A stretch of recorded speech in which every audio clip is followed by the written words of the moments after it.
April 25th, 2022, approximately 4:30 p.m. On step 40 here, doing the front upright. This is the left side. Judging by the orientation, did not do the axle shaft because I'm going to be using these universal shafts for the TD4. C2, they want you to put a screw and spacers in, and then it says adjust for surface conditions. Well, I'm going to leave them empty. I'd rather have more steering and then try to take some out than try to put more in with less steering. You know what I mean? Flipping this around, see, like there's a hood shaped area, almost like a stoplight or something up in here. That fits upwards. Ball joint on the steering knuckle, or the upright, whatever you want to call it, and in conjunction with this here.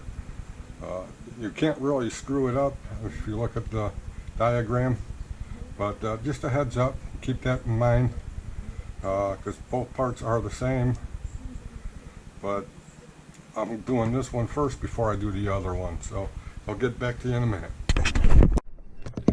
Alright guys, just a heads up, the ME14, which are kind of like step screws, kingpins, they actually call them kingpins for once. Make sure you get the holes lined up straight, because they can go push up against that little steering hub or steering knuckle, whatever you want it, the C2 part. Just be mindful of how straight that screw goes in relation to the C4 or C2. Alright. Okay, what I did is I started the kingpins until they're flush. So all I got to do is position this and slowly screw them in to see if they go in straight.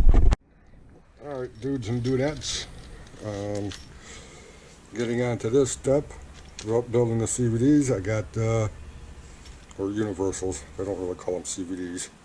I got this VGTRF joint grease, as they call it.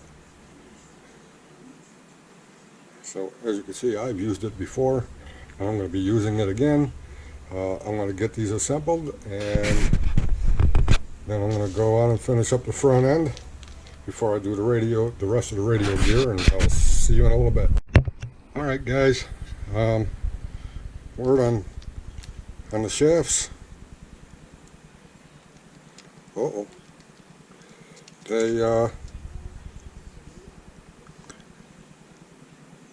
They do go through until you get them assembled.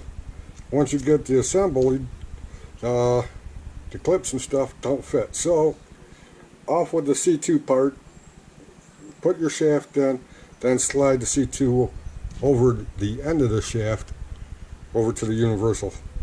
So with that said, I'm not even going to show you how to build these things. It is such a pain in the ass with these clips, but it's not difficult. It's just,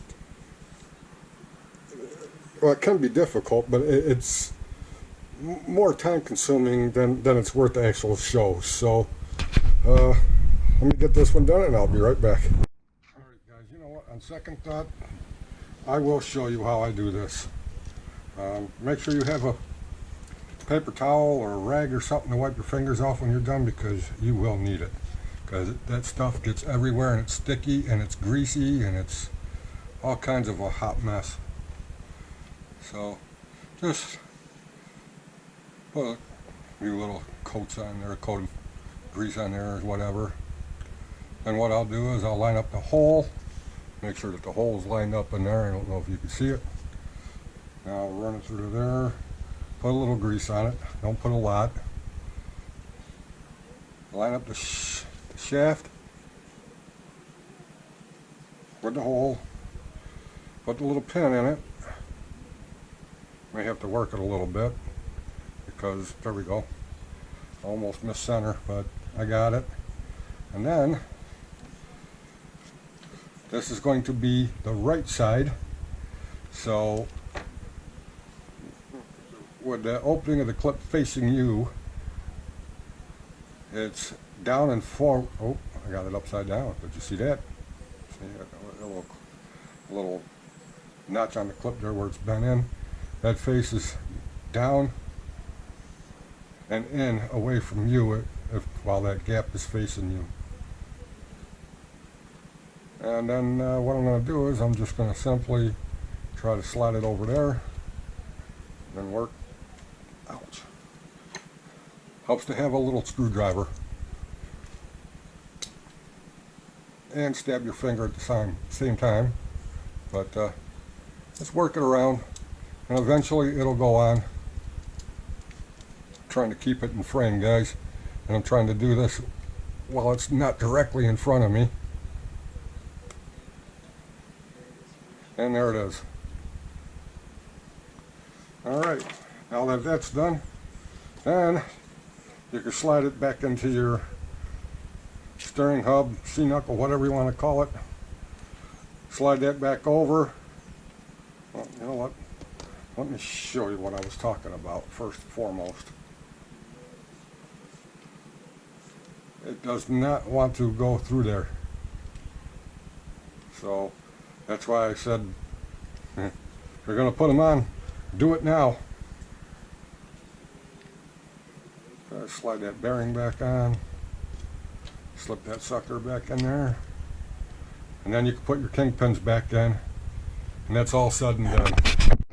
Alright, so now this is the right side done. And I was just testing the angles and stuff. It looks like I might have to put a spacer on there, but so far so smooth, and that's all we're going for. Now I'm not sure if I like this clip style versus the grub screw styled universal joints. Only time will tell. I had another kit that had these on there, and I can't remember which one. I think it might have been TT02 SR had these kind of universals in the kit. So, and I haven't lost one yet, so don't have to worry about the grub screw coming loose, I guess.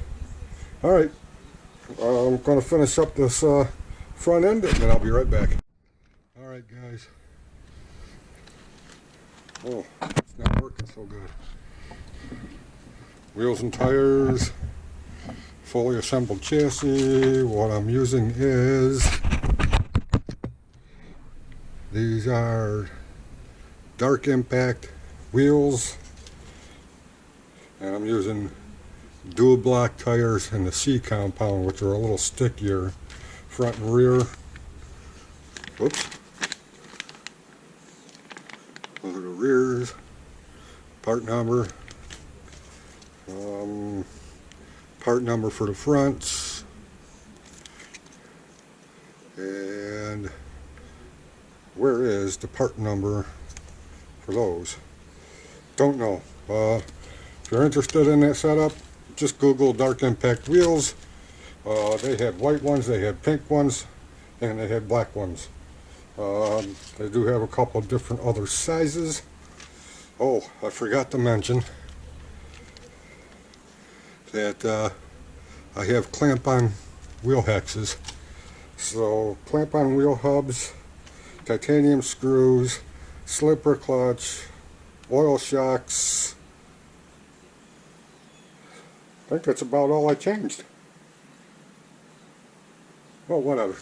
This is what it is so far. This is where I'm at. I still got to run the wires for the motor and stuff, and put the receiver in and tape down the servo lead. But again, still April 25th. Till then, till next time, we'll see you. Thanks for watching. Bye bye.